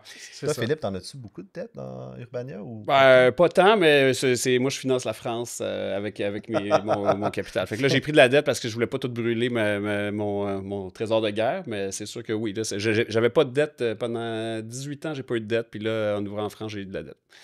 Puis là, mais c'est correct, ça, moi, je vis bien. Mais moi, je suis un peu comme toi, là, c'est all-in, puis tu sais, c'est... Je veux savoir le jour où tu t'es senti que tu étais devenu un vrai entrepreneur. Hey, c'est une bonne question. Il y a d'autres personnes qui vont devoir poser ça. Je pense que j'ai fait beaucoup de travail sur moi-même quand j'ai été travailleur autonome entre 32 ans et 35 ans. Puis quand j'ai parti être travailleur autonome, j'ai vu que j'étais capable, sans le nombre de Deloitte, de vendre le même service, puis de parler avec le client, puis de me réaliser, puis faire un site Internet, puis assez tout ça. Puis là, quand j'étais voir mon père, j'ai dit, je pense que j'aimerais ça l'essayer. Là, je pensais à l'école d'entrepreneurship de Beauce en même temps. Je me disais, pourquoi que je m'en vais? Pourquoi je veux prendre ces risques-là? Pour moi, je vais pouvoir contrôler ma destinée. Fait que ça a commencé à émerger à cause de beaucoup d'historiques de conflits d'autorité.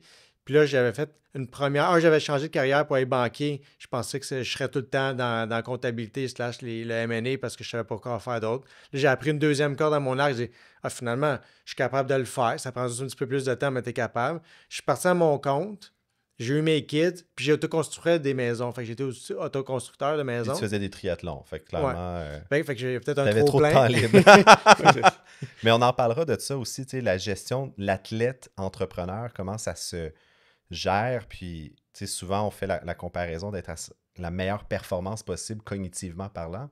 Je serais curieux de t'entendre. Je m'en voudrais de t'avoir au podcast, puis pas de te questionner sur Lion électrique, qui est, en fond, tu sais, un camion révolutionnaire techniquement qui devait être le prochain fleuron québécois et ça l'a donné l'échec qu'on connaît aujourd'hui. Est-ce que l'électrification des transports dans le camionnage, c'est du greenwashing ou c'est vraiment quelque chose qui se peut un jour? Ça se peut. On a avancé beaucoup. On en vend une 30aine par année. Il y a des clients qui sont pros et qui investissent réellement, puis c'est pas du greenwashing. C'est un peu comme dans tout. Tu vas avoir tes early adapters, ceux qui vont commencer, souvent les SAQ de ce monde, Hydro-Québec. Ici, nous autres, au Québec, on a Brossard Location, Molson, Cascade, Robert Transport, qui sont allés dans ce sens-là. Arnois.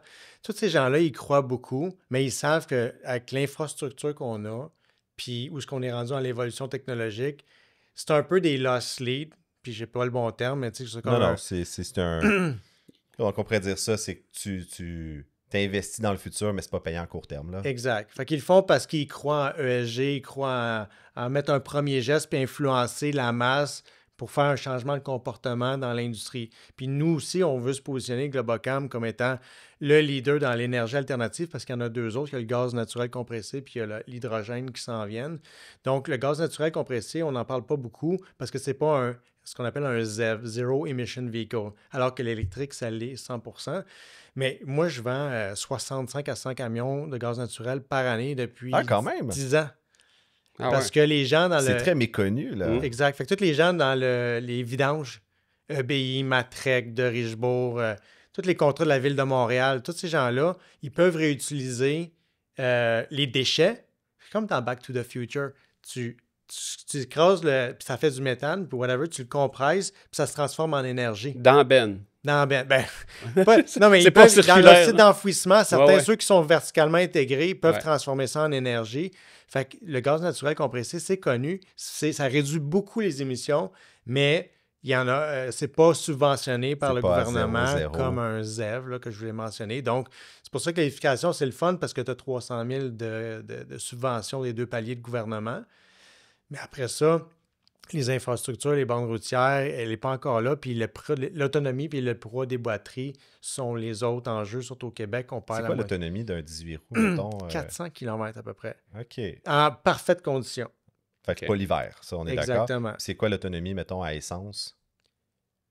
Je ne pourrais pas te répondre à ta question, mais c'est sûrement le double, c'est pas le triple. Ben c'est ça, parce que c'est pas des tanks de 50 litres, là, on est plus dans du 300-400 litres. J'avais un ami camionneur qui m'avait dit, je pense que ça coûte 1000$. Tanké, arrêter à la station-service. Ouais, c'est ça, puis tu sais, c'est une fois par jour minimum. C'est 10 fois plus. Fait que, non, mais c'est ça. Moi, une question que je me suis toujours posée, puis on n'y répondra pas au podcast, c'est combien de temps ça l'a pris avoir des stations-service à gaz à tous les coins de rue, tu sais? Puis j'avais vu, c'était comme entre 25 et 30 ans. Fait qu'avant qu'on ait des bornes électriques à tous les coins de rue, tu sais, ça ne sera pas demain matin non plus, là. L'hydrogène, c'est rendu où? Ça, sont en test. Mon manufacturier, je suis allé le tester en Allemagne, en a un. Et ils vont le développer en Europe en premier parce qu'ils sont très progressifs, l'Europe, au niveau des normes, puis de faire les transformations. Ici, en Amérique du Nord, il y a les règles de EPA qui vont changer au 1er janvier. Puis là, avec Donald Trump, ça se pourrait que ça change un peu. Mais parlons-en rapidement, tu sais, le Perfect Storm de 2024-2025, qui se passe. Tu as des couilles d'acier, tu rachètes ton père, tes frères, t'endettes la compagnie, puis là, tu te retrouves finalement avec des marges serrées, un coût d'inventaire, un surendettement. Est-ce que tu as regretté ton choix à un moment donné? Pas de regret dans la vie. On peut apprendre de ce qu'on fait qui pourrait être mieux. J'aurais pu le faire plus vite, j'aurais pu attendre. Le timing, il faut que tu sentes aussi ta business, qu'est-ce qu'elle dit, tes gens. Tu as engagé une équipe, tu es en train de mobiliser c'est des gens. organique, c'est un organisme, là, ça te parle. C'est ça. Puis, fait que, il n'y a pas de bon timing. Puis, on l'a fait. Puis aujourd'hui, tu vois, j'étais arrivé que j'ai payé mon père dans le pic de la valeur de la compagnie. L'année après, 2024, ça s'est écroulé parce que le transport a ralenti beaucoup. Puis là, tu en 2025, tu arrives encore de l'incertitude liée à la géopolitique. C'est pas parfait, mais tu sais, dans toute crise, il y a quelque chose à gagner ou une opportunité. Ça va me mettre le focus dans une business qu'on va regarder les coûts. Parce qu'on avait une belle business qui avait une belle profitabilité. Des fois, tu dis, on va se concentrer sur aller chercher des marchés, faire des acquisitions. Mais là, tu laisses un peu tes coûts de côté. Là, l'opportunité, c'est de dire, ben, on va se leaner un peu, puis on va regarder nos processus, puis être pas plus juste efficace. Le top line. Là. On Exact. est capable d'avoir une business profitable malgré tout, peu importe. Parce qu'il y en a d'autres. Tout le monde est dans le même bateau au final. Il me semble que tu es mûr pour une question à 50, 75 pour la fondation. On peut retourner à 100, non? On peut retourner à 100 aussi. Je sens qu'il y a une incitative vers le 75. je vais manquer de questions, là, écoute, avec toute cette ouverture-là que tu as. Attends, je vais en choisir une bonne. Une question à 75. Quand tu as racheté ton père et tes frères, c'était quoi le moment le plus tendu? C'était à la réunion familiale. On avait un conseil de famille que mon père présidait depuis que je suis rentré en entreprise. Donc, sur les 7, ça fait 8 ans, mais depuis les 7, entre 2017 et 2024, le rachat sur 7 ans, on avait un conseil une fois par année, souvent l'été, puis on se réunait l'ensemble, les familles. Puis on avait un moment juste avec les actionnaires, si tu veux, mes frères et mon père. Puis j'avais dit à mon père c'était quoi mon plan. Puis là, on était au mois de juin, puis ça s'est réalisé au mois de décembre que je voulais les racheter. Fait que là, mon père, ce qu'il a fait, c'est qu'il a droppé ça là, genre Maxime veut vous racheter, discutez entre vous. Sans aucun préalable. Il n'y a pas de préliminaire. Non, c'est ça, c'est un peu. Il n'y a pas réchauffé à ça avant, là. C'est un peu dans le sable. Fait que j'ai trouvé ça tough parce que c'était, mettons, le jour 2 de 4 qu'on passait là, mettons, un long week-end. Ok, ouais, ça crée un malaise. Hein. Exact. Puis là, mes frères, ils ont commencé à me garrocher des insultes, puis tu nous aimes pas, puis pourquoi tu fais ça? Il y a juste toi, tu penses à l'argent, puis là, tout ça. Puis j'étais juste là en train d'encaisser parce que je sentais qu'aucun mot allait changer leur frustration. Il fallait qu'ils sortent ça. C'est là, ça. parce que... Puis là, j'étais là en train d'encaisser, puis j'ai dit, OK, ben écoutez, je vais regarder ça, mais ça va quand même rester cette décision-là qui est la meilleure pour l'organisation. Puis vous devriez penser à l'organisation en premier. Sinon, depuis 7 ans, vous aurez pu vous impliquer dans le conseil de famille, poser des questions à moi, regarder c'est quoi la stratégie, vouloir prendre un poste dans l'organisation, vous avez choisi de ne pas le faire.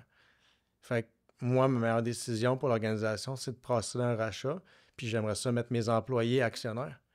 Parce que c'est eux autres qui vont bâtir la business, c'est eux autres qui m'aident présentement à racheter notre père, puis payer la pérennité de la business. Ils l'ont toujours pas compris, mais mon père, il a influencé le outcome. Peut-être comme un bon père de famille, il a pris le hit pour tout le monde, ce qui fait qu'aujourd'hui, ben, on se parle pas. Là, les frères, vous dire moi et mon père, on se parle toujours, mais avec les frères, c'est plus difficile. Comme j'ai répondu tantôt, je pense que c'est avec le temps, ça va sortir. Mais ce que j'aime de ce que j'entends de toi, c'est que tu es capable d'avoir l'humilité de reconnaître, dans le fond, la situation humaine, mais en même temps, de quand même garder les yeux sur qu'est-ce que la business a besoin, puis c'est quoi le plan stratégique. Puis je veux t'entendre sur, c'est quoi ta vision du leadership, d'avoir attiré justement une équipe de direction de haut calibre, des gens qui veulent de la croissance, qui veulent prendre du risque, mais dans une business qui a une économie traditionnelle, qui est le camionnage, on ne se cachera pas, vendre des camions, des concessionnaires. Ça a été comment tu as pu motiver ces gens-là, comment tu as pu créer une culture de goût du sang, de couteau entre les dents, là? C'est une super bonne question parce que mon premier défi que j'ai vu après 2 ans dans la business, je me disais, ça nous prend un nouveau CFO. Je vais aller voir mes anciens collègues de chez Deloitte qui veulent sortir puis peut-être être plus dans le privé. Puis on connaissait pas Globocam. Puis c'est du camionnage, c'est pas sexy. Fait que j'avais de la misère par moi-même à attirer parce que je vendais l'entreprise. Fait que j'ai continué mon petit bout de chemin.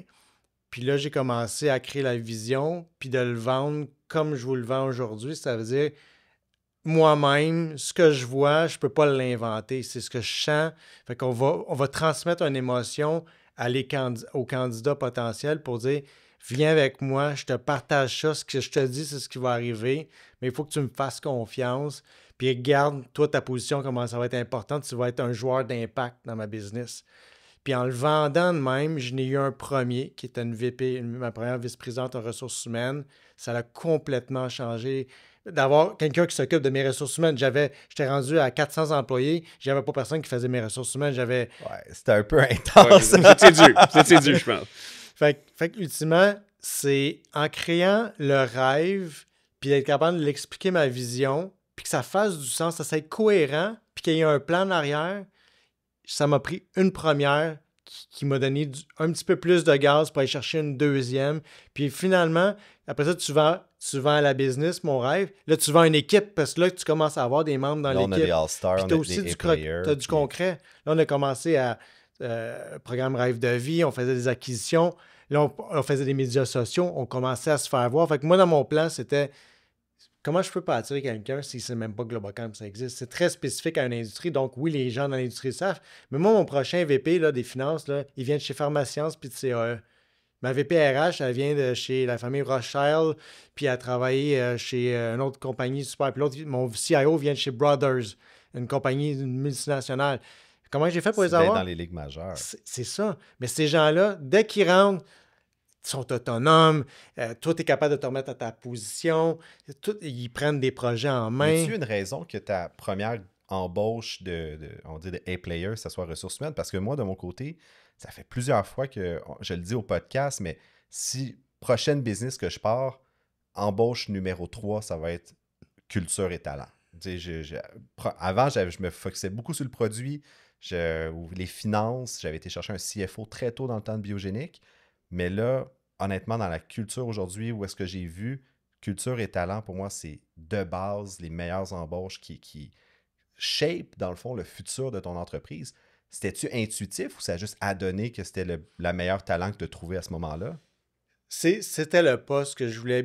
Tu l'avais identifié, ça nous prend ça. Exactement. Puis tu as effectivement raison. Premièrement, je ne l'ai pas appelé vice-présidente ressources humaines. C'était rendu à talent et culture parce que ce qu'on voulait travailler, c'est chercher les meilleurs talents puis améliorer la culture, puis mettre l'emphase là-dessus. Fait que ça me prenait quelqu'un qui le vit. Quelqu'un que j'appelle ça bubbly. Tu sais, un firecracker, une cheerleader.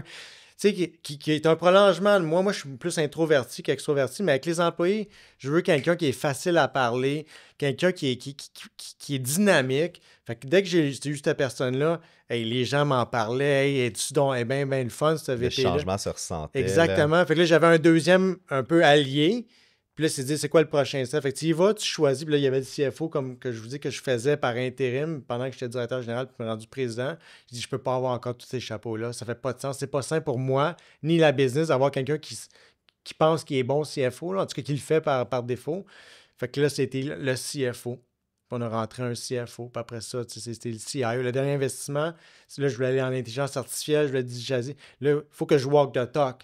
Ça me prend quelqu'un qui est fort là-dedans, puis qui va m'amener un roadmap, une trajectoire sur comment on va, nous, évoluer numériquement pour être les leaders dans une industrie, comme tu l'as dit, traditionnelle. Parce que moi, je suis comme un zèbre, puis en fait, je suis pas d'accord avec le statu quo. Moi, je dis, c'est parfait, c'est comme un diamant brut. On va juste le polir, on va prendre notre petit poisson qui est dans l'océan de toute la compétition, on va l'amener dans un nouvel océan. Ça va créer des barrières à l'entrée parce qu'on va investir massivement en technologie, on va aller chercher des talents, on va la professionnaliser, puis ces gens-là vont rester là. Là, c'est de là que ton X était vraiment une personne de stratégie. Tu n'es pas un directeur général, clairement. Là. Good job d'avoir fait ton service militaire pendant 5-6 ans, là, mais mon Dieu, que je n'entends pas le gars d'opération derrière. Dis-moi donc, tu dois amener la business jusqu'où? Tu sais, dans ta vision puis dans tes aspirations? Il n'y a pas vraiment de limite à ce qu'on peut faire comme entrepreneur, je pense. J'ai la vision de tant que je sers de mieux en mieux mon client, puis que je suis sur cette trajectoire. Fait que là, présentement, on a commencé à à intégrer l'Ontario. On a bien consolidé le marché. On a 70% du marché du Québec. Là, j'ai fait une première acquisition en Ontario. On va descendre vers les Grands Lacs, puis on va s'aligner vers les États-Unis parce que qu'est-ce que nos clients ils font? Ils vont sur la 401 puis la 87. Fait que s'ils ont des points de vente, ce que je fais, là, c'est pas très rocket science. Je vais juste être dans la vie du client, du parcours de trajectoire du client. Je veux qu'il puisse avoir la même expérience client tout au long des grands axes routiers, ultimement. L'axe Québec-Windsor, c'est là qu'il y a le marché. Puis, Mais tu te vois-tu avoir un exit à un moment donné ou tu aimerais ça qu'un de tes enfants te rachète? Hey, c'est une bonne question. Mes enfants ont 10 et 14, ce qui fait que ça a au moins 15 ans avant qu'ils s'aient peut-être... Ils ont 10 ans à aller travailler ailleurs. J'imagine que tu vas refaire les mêmes affaires que finir l'école. Fait que c'est sûr que c'est un peu loin. Moi, je me fais des plans 5 ans. Fait que moi, je suis là pour le prochain 5 ans. On vient de lancer un nouveau plan 5 ans, 2025-2030. J'ai mobilisé les gens. On a un beau BIAG qui est de livrer 2500 camions. Ça veut dire un camion sur deux au Québec, c'est nous autres. Donc, on verse la compétition. Pour moi, ça parle beaucoup parce que ça veut dire que l'économie tourne avec Globocam. Mes mécaniciens, tous mes gens touchent un camion qui sert à acheminer un bien puis faire tourner l'économie. Fait que je pense que les gens ils sont inspirés par ça. Ils le voient, ils peuvent le toucher, le camion, versus dire on veut faire 1 milliard de chiffre d'affaires. Ben non, c'est ça. Ça mobilise qui, ça? Tu veux enrichir l'actionnaire principal. Ben non, c'est pas un BIAG, là, les gens, c'est pas une Coupe Stanley qui adhère là-dedans. T'en as parlé rapidement, un de tes objectifs aussi, parce que en effet, l'exit en est un. C'est sûr que n'importe quel entrepreneur, ça nous habite. Jusqu'à quand je vais faire cette vie de fou-là? Mais cette année, tu as mis en place le rêve pour 30 de tes employés. Donc, tu as demandé à ta gang de te soumettre leur rêve le plus fou de leur vivant. Puis là-dedans, tu allais en choisir 30 pour les aider à le réaliser. Mm-hmm. Je serais curieux de savoir d'où t'es venue cette idée-là de fou, d'ailleurs. Puis combien tu as budgété pour ça? C'est plus que mon salaire de président. Fait que j'avais lu un livre il y a quelques années de Peter Schreckley qui s'appelle « Les 5 grands rêves de vie ». Puis, tu sais, quand on parle de changer la culture, moi, je voulais travailler sur l'humain et non l'employé. Fait que là, on va parler de toi, Étienne, à l'extérieur de Globocam, tu te réalises comment? C'est quoi tes passions? Qu'est-ce que tu voudrais faire? Pourquoi tu travailles, en fait? Tu travailles pour faire quoi? Ben, je voudrais m'acheter, faire un premier voyage autour du monde avec mes enfants parce que j'ai jamais les moyens, puis ça serait ça mon rêve de vie parce que, whatever, j'ai la capacité de le faire. Ça peut être monter le Kilimanjaro ou une montagne ou peu importe. Ma mère est malade, elle n'a jamais voyagé, je veux l'amener à Paris.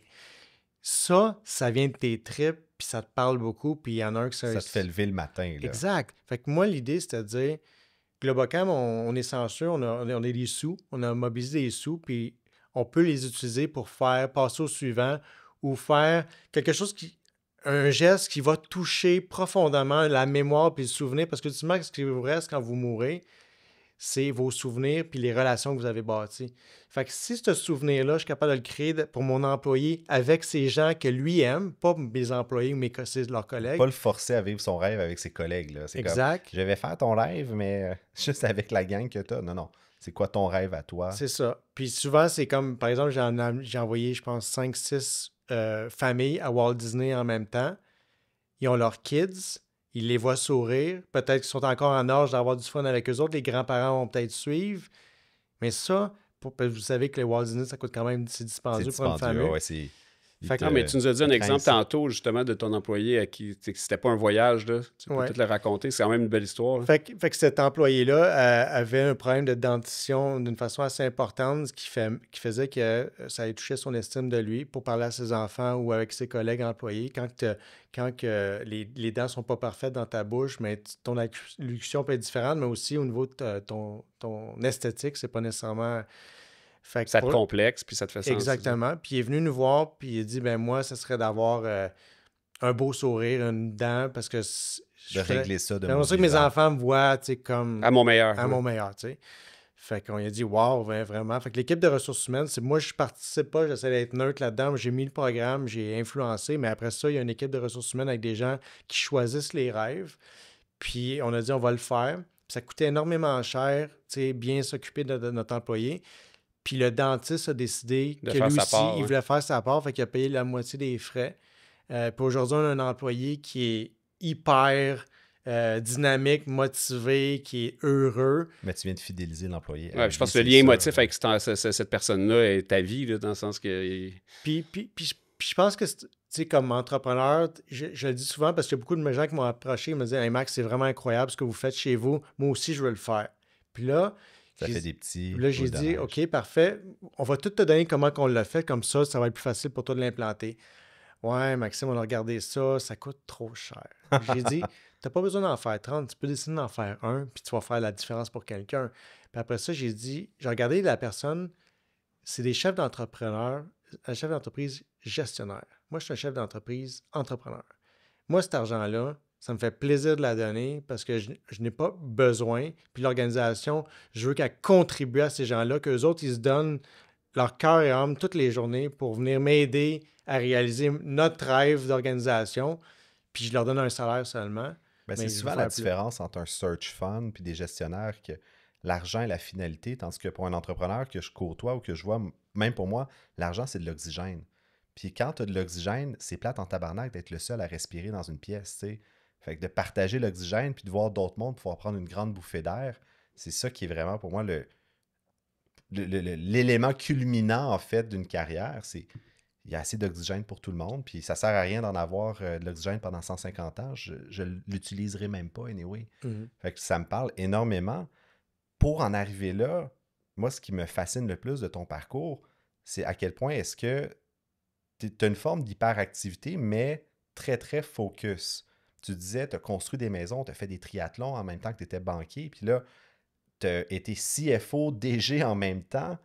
Comment t'en es arrivé à être capable d'avoir cette intensité-là? On dit souvent, tu ne changeras pas le monde ou tu ne peux pas être entrepreneur en 35 heures par semaine. Clairement, tu en fais plus que ça. Tu dois être à du 50, 55, 60 heures semaine. Puis, comment tu t'assures de ne pas brûler la chandelle par les deux bouts, en fait? C'est sûr qu'il faut faire attention avec l'équilibre de vie qui est un peu galvaudé. Il n'y a pas d'entrepreneurs qui sont équilibrés. Non, c'est de la gestion du déséquilibre. On est d'accord. Fait que ce qu'on veut faire, c'est harmoniser où ce qu'on est bon pour se créer assez d'énergie pour être capable d'être performant dans nos différentes sphères avec nos conjointes, nos enfants, nos amis, puis à business.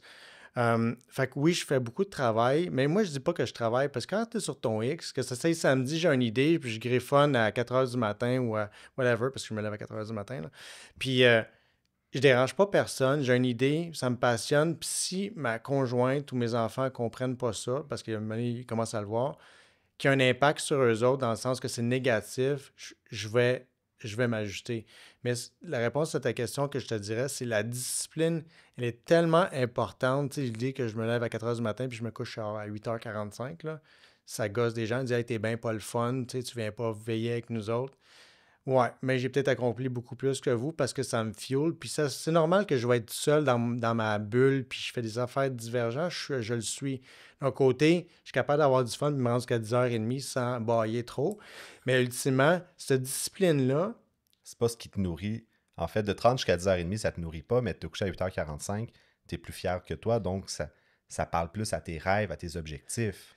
Fait que comment tu te connais. Comment tu fais, Étienne, pour garder cette énergie-là, pour être performant? Le mot non plus performance, on va dire optimiser son énergie pour être la meilleure version de soi-même.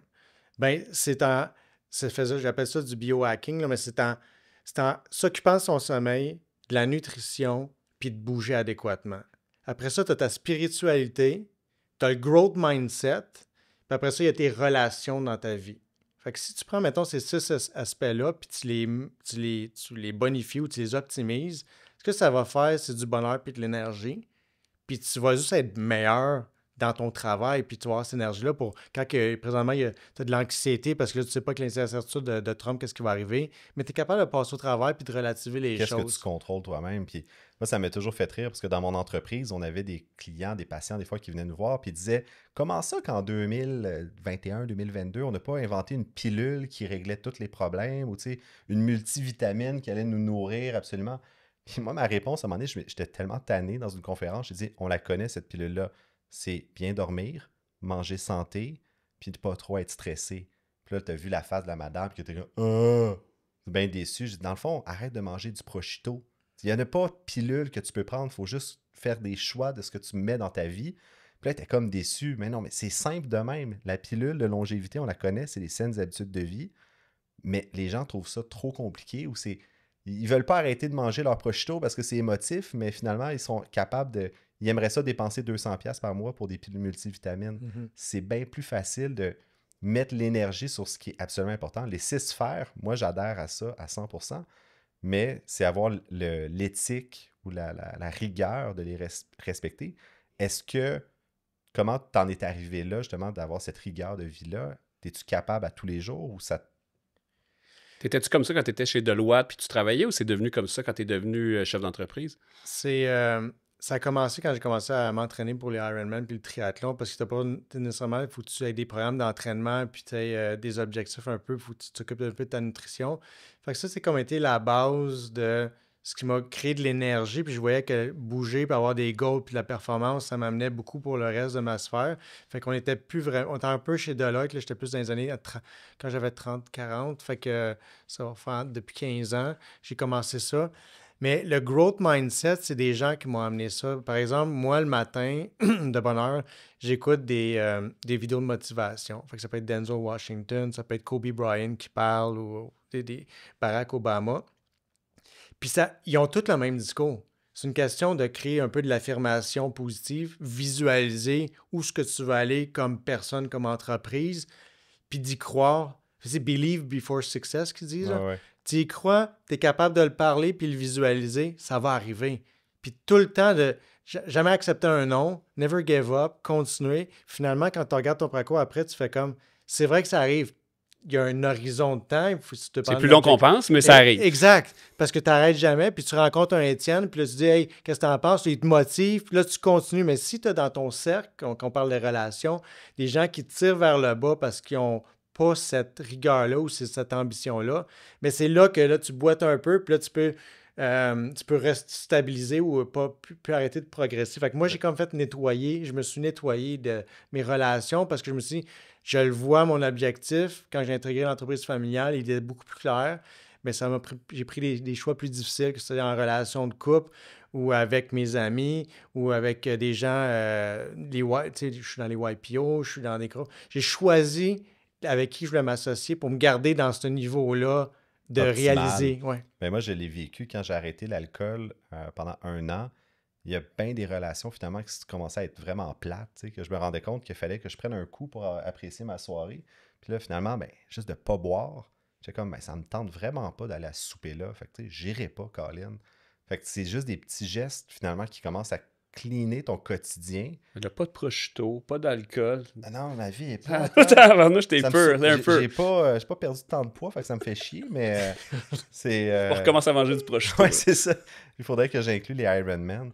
Mais j'écoutais une citation, en fait, d'une vidéo motivationnelle aussi qui disait « On surestime toujours ce qu'on peut accomplir en 1 an, mais on sous-estime ce qui va arriver en 5 ans. » Ouais. Fait que finalement, on est toujours plus loin, arrivé plus loin que ce qui se passe. Nos plans 5 ans, moi, de mon côté, on les a toujours atteints en 3,5, 4.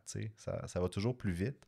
Écoute, Maxime, ça a été rafraîchissant, éducatif. Mon Dieu, moi, je ressors de l'épisode en disant que le reprenariat, c'est tough. C'est pas un sport pour les faibles, si on peut dire ça comme ça.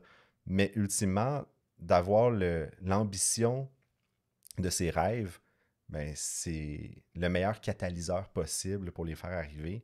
Puis en fait, il faut juste mettre un peu d'eau sur la graine, puis laisser ça, puis la rigueur de continuer d'arroser le même rêve over and over. Là, c'est sûr que tu augmentes tes chances que ça arrive, en fait. Mm-hmm. Puis de changer de rêve à tous les 6 mois parce que tu te décourages.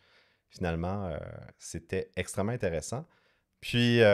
en fait, Philippe, pour le mot de la fin, qu'est-ce que tu retiens? Moi, je te remercie, Maxime, de ta générosité. Tu as été super transparent. Puis félicitations pour d'avoir acheté ton père. Maintenant, s'il y a encore une balance de paiement, au moins, tu sais que ça te donne une motivation supplémentaire en plus de ton ambition personnelle. Fait que chapeau à ton père aussi de t'avoir fait confiance. C'était le fun d'échanger. Puis dernière question, c'est quoi le prochain risque que tu vas prendre? Prochain risque, je regarde pour ouvrir un nouveau segment d'affaires. On va diversifier, on veut expansionner le modèle d'affaires toujours pour bien servir le client. Puis il y a des affaires qui ne se font pas présentement. Je pense qu'on va arriver pour créer encore là un effet divergent ou perturbateur dans le marché. On fera un épisode suivi dans 1 an là-dessus où est-ce que tu vas pouvoir nous en dire plus. Maxime Royer de Globocam, merci énormément d'être venu au Dérangeant. À la maison, n'hésitez pas à nous suivre sur toutes les plateformes Apple Podcasts, Spotify, Google Podcasts. On a également notre chaîne YouTube où est-ce que vous pouvez voir les enregistrements en live et également aller voir sur le site web www.lesdérangeants.com. On a une foule de ressources pour les entrepreneurs, des templates Excel et on est là pour vous aider. Donc, c'était Étienne Crevier qui vous remercie et vous dit à la semaine prochaine pour un prochain épisode.